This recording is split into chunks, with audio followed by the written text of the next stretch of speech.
Good afternoon. Thank you for joining us on Sunshine Report. My name is Odunayo Sawyer. Governor Lucky Aiyedatiwa has approved the sum of 350 million naira payment for the 2025 scholarship and bursary for students of Ondo State origin in higher institutions across the country. The payment covers 5 different categories of scholarship, including medical students, law students, and students with disabilities. The 350 million naira approved by the governor for about 12,000 students is an improvement on that of last year, in which a sum of 335 million naira was disbursed to 11,200 students.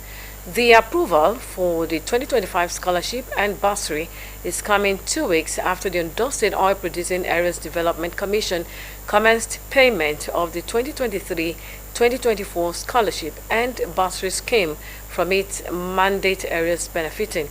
Governor Aiyedatiwa said his administration recognizes education as the cornerstone of development, stressing that it is the key to unlocking the potential of young people.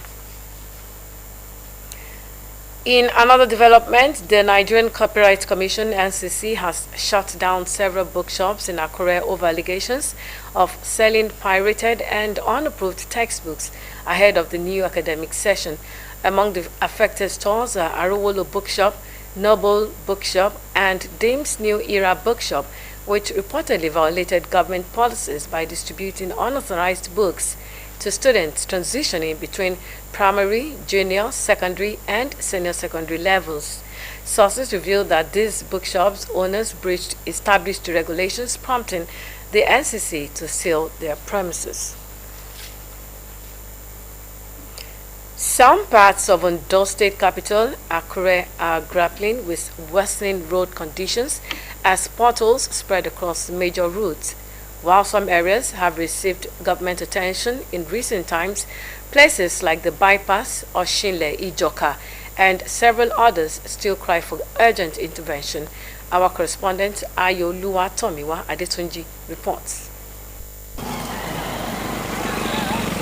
Driving through some parts of Akure, the Ondo State capital, has become a nightmare for many residents. What should ordinarily be smooth journeys are now marked by frequent stops, bumps, and swerves as motorists struggle to navigate deep potholes dotting the roads. From the busy bypass to Oshinle and several other parts of the city, these roads have become traps, slowing movement, damaging vehicles, and in many cases causing accidents. For many business owners, it is the same tale of frustration. Many complain that the poor state of the roads is affecting customer flow, delaying deliveries, and ultimately reducing their daily income. I know, and everybody knows that our governor is working every day. But then we want to plead to him, we want to beg him that they should help us to repair our road. As you can see now, when we went to buy something in the market, the taxi drivers, they refused to carry us down here due to the situation of our road, and it's affecting our various businesses.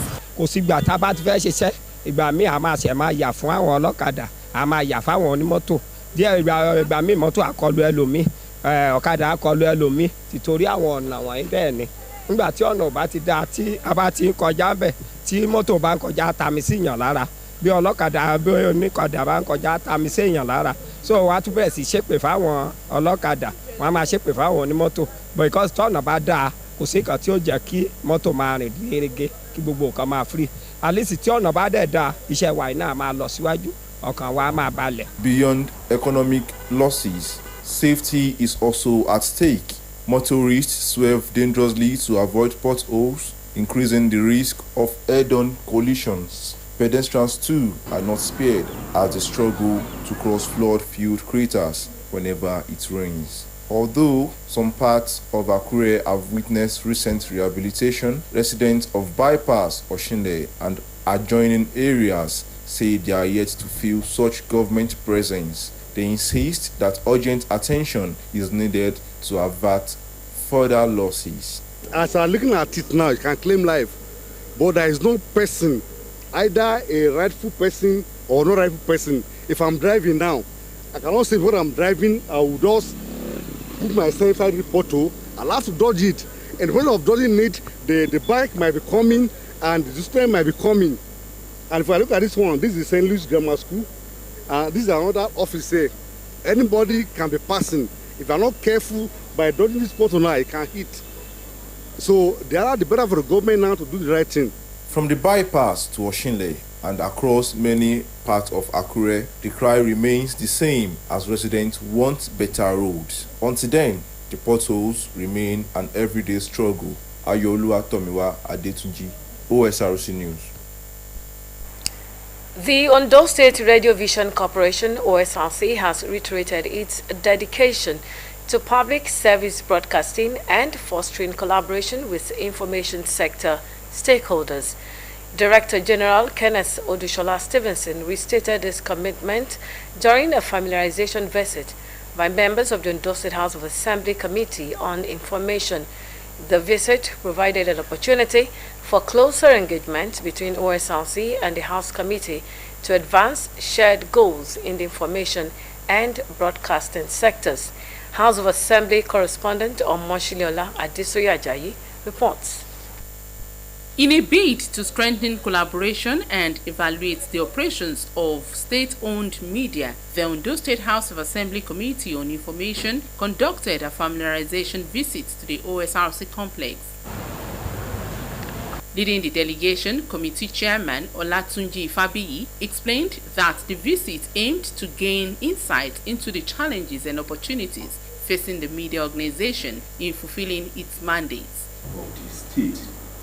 This is the station that can propagate the state. If we are spending huge amount of money at DSTV, CCTV, TVC and these channels, we know we are part and parcel of government. We know the amount they took in whatever program we hear with them. Just once, we know the amount it is. Why can't we dissipate half of the energy in our own station and we'll be able to get better results? He lauded the governor for appointing the right person to the position. Welcoming the lawmakers, Director General Kenneth Odushola Stevenson highlighted some achievements of the current administration in revitalizing the media empire and commended the committee for its interest and proactive engagements. The OSR Media Group wishes to use this medium to appreciate the House Committee on Information and by extension the Ondo State House of Assembly for your support always on pledge to use the instrument of your broadcast infrastructure to always propagate the activities of the House, being the elected representative of the people.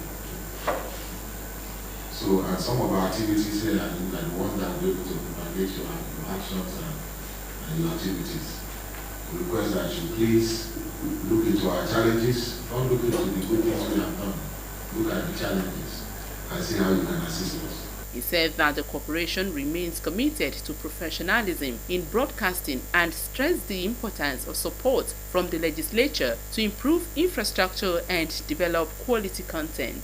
But what we can assure you is that we are going to cry to Mr. Governor to increase the performance in terms of releases and our requests. So while we also appealing to you to also, you've come, you've seen, and I don't want to say you've conquered, but you have seen. So we are expecting during your interaction with Mr. Governor on these agencies and MDAs. Other committee members applauded the recent developments at OSRC and commended the governor for fulfilling his promises to the corporation. They urged Odushola Stevenson to continue leveraging his vast experience to drive further progress. The committee then visited Oweno Press, publisher of the Hope newspaper, where it reaffirmed its commitment to supporting the media organization in expanding its capacity and reach.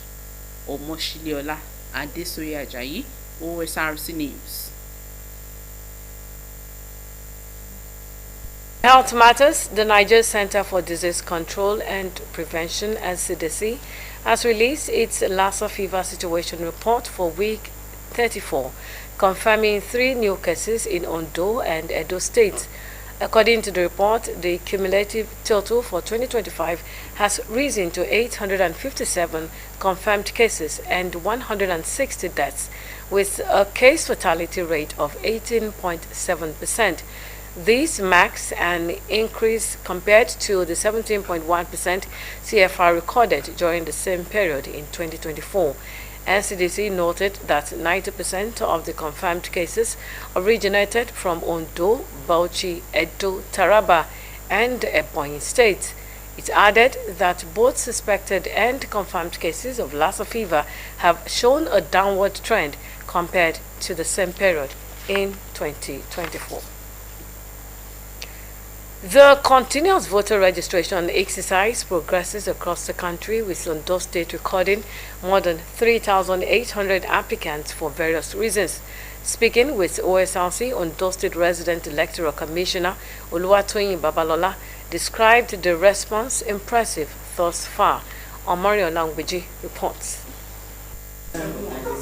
The continuous voter registration exercise commenced nationwide on the 18th of August 2025 with the online phase, while the physical registration started on the 25th of the same month. In Ondo State, the exercise is ongoing across the 18 local government areas and at the state head office in Akure, the state capital.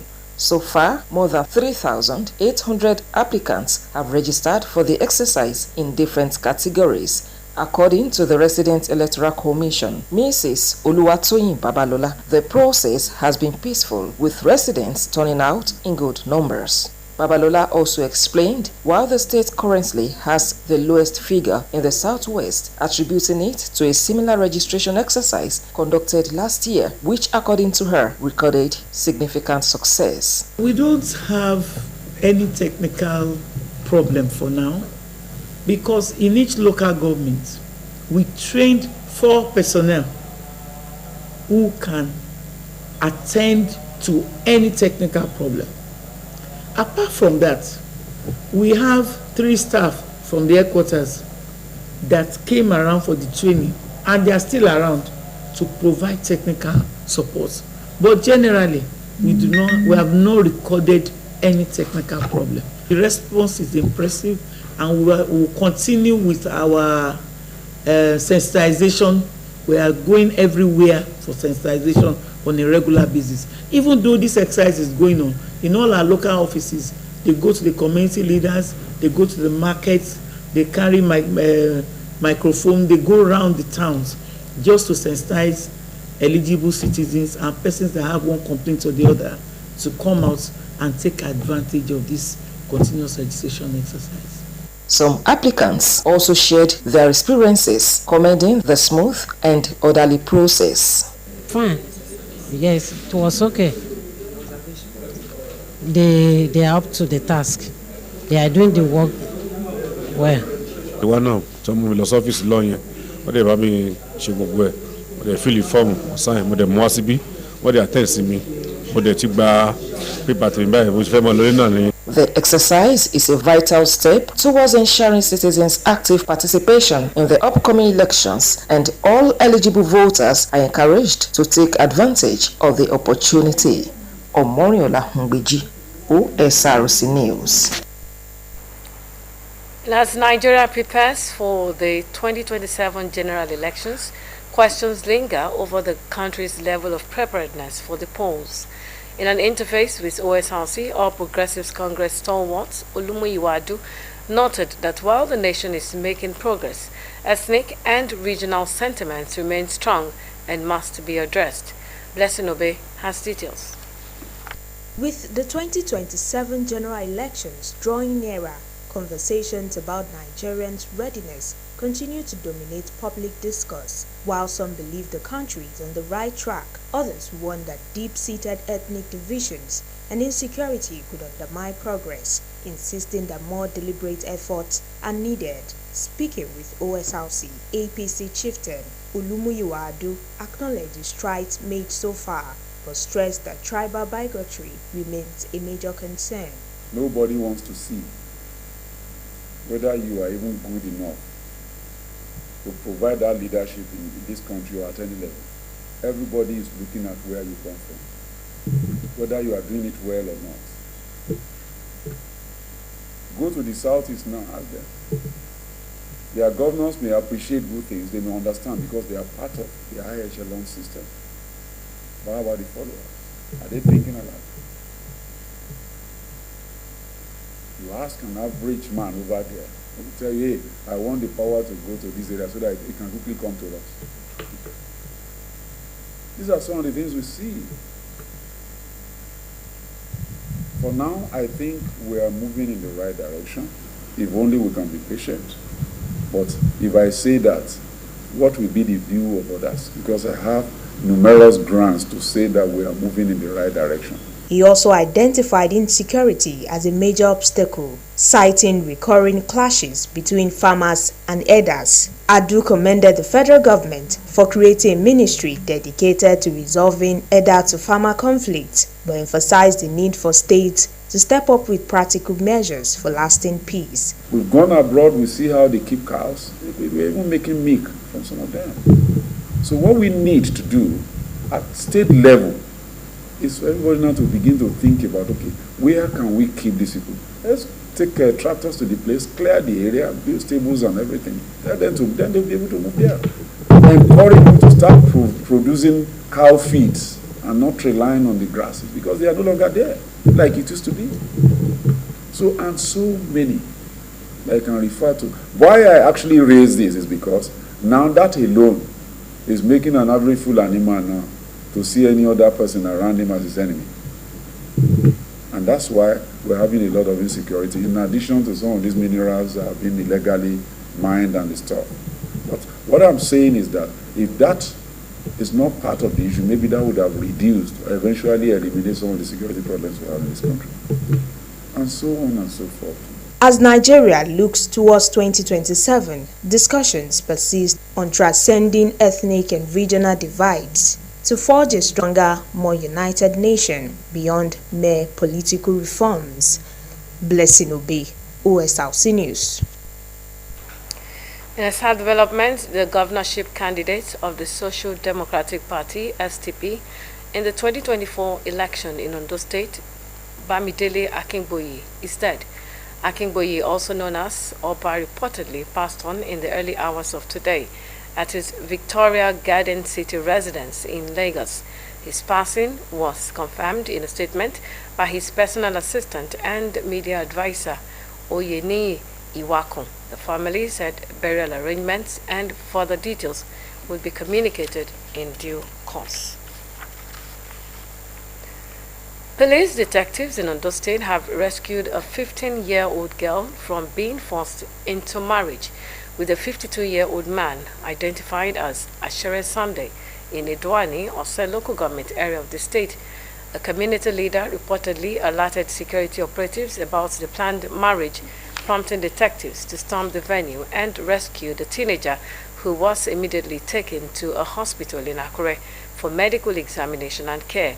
According to the police, the intended groom, popularly known as Santo, his 22-year-old son, Ashere Kende, and the girl's father, Ayola Sunday, who allegedly received money in exchange for his daughter, were arrested. During interrogation, Ashere confessed to arranging the marriage and admitted to offering financial inducement to the victim's father. The father, however, blamed his decision on poverty. Commissioner of Police Ondo State Adebowale Lawal condemned the act, describing it as a clear case of child abuse and exploitation. He assured that the suspects are in custody and will be prosecuted to serve as a deterrent to others. And that's the news. Thank you so much for watching. Good afternoon.